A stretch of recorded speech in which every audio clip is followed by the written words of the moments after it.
My father's family came from Egypt. My mother's family came from India, and I was brought up in London, England, in a Muslim family. We would go to the mosque. My father was very strict in his prayer life, and so that's the atmosphere and the environment that we were brought up in. Even though we were living in England, we were still holding on to our belief, holding on to our faith, and we would pray. We would what they call Ramzan. We would fast. Okay, we would go to the mosque. We would have the Quran. We would have the prayer mat, and that is the lifestyle. That is what I was brought up in London, fully believing that that's the only way to live, and that was the only religion, that was the only belief, that Allah is the only God and Muhammad is his prophet. I had it in my heart to become successful in business. You know, as a Muslim, we're always trying to find ways to become successful. We're supposed to become successful. I got involved in many businesses. Many of them failed, but I didn't quit. And finally, I ended up with one company that became very successful. I had attained a six-figure income. I could drive a car that I wanted. I could live where I wanted. And, you know, everything that I dreamed of happening, it happened. And instead of being excited, instead of being fulfilled, there was an emptiness inside. There was something missing inside, and I didn't know what it was. And I started searching at different places to find out what was it. I thought that if I had financial success, I had everything, but obviously there was something else still missing. And then I met this young lady, and she had invited me to her parents' home for dinner, which was great. And here I am sitting after dinner talking to her, a mother, and in the middle of a sentence I actually fell asleep. Now, if you want to make a good impression, that's not the way to do it. And I didn't know what happened. I woke up on the couch. I had a little rash on the side of my neck.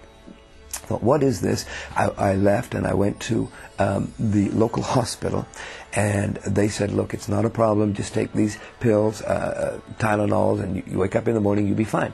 I went to bed in my home. I woke up in the middle of the night, wanted to go to the bathroom, and I walked into the bathroom. As I stood in the bathroom, like that, I passed out. I woke up on the floor. I realized there was something seriously wrong with me, so on all fours, I crawled back to bed. And I looked in the mirror. That little rash on the side of my neck had grown to blisters, half an inch in size. I was in so much pain that I actually got a piece of paper and wrote my will. I thought that I was going to die that night. I didn't know what was going on. I called this young lady to help me, who I just met, to drive over and take me to the hospital because I was in incredible pain. And they diagnose it as the worst case of shingles. Now, what is shingles? It's a virus of the nerves, burning the skin from the inside out.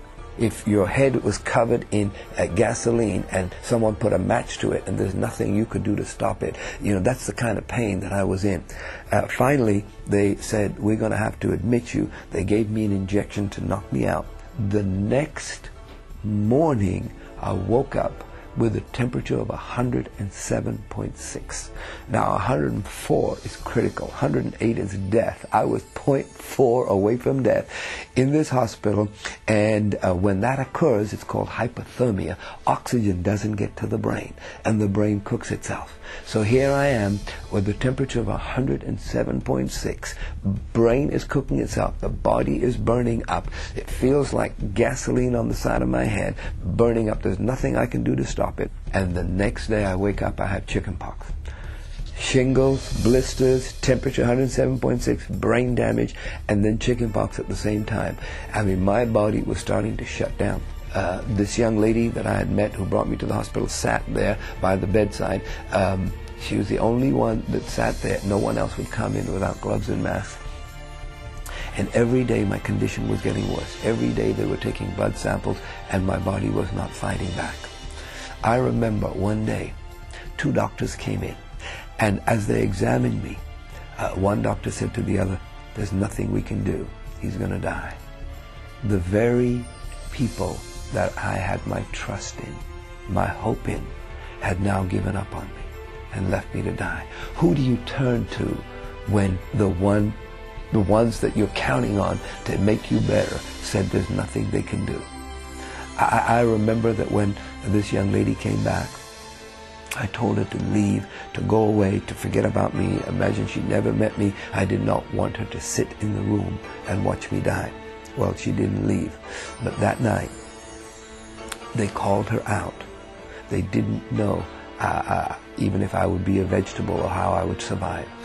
And they told her that. But then they said, really, what we're trying to tell you is that he probably won't make it through the night. That night, I opened my eyes. I cried out to God. And I said, God, if you're real, help me. I was afraid of death. It just was a fear on the inside. I didn't know what was on the other side, but I was afraid of it. And I cried out. And I said, God, help me. I believed in Allah. I believed in Muhammad. And I cried out for them to help me. I was in pain. I was suffering. I was about to die. The doctors had given up on me. I was desperate. And in desperation, what do? I cried out, help me, Lord. Help me, God. And I'm here to tell you that when I made that cry, something happened that night in the hospital room.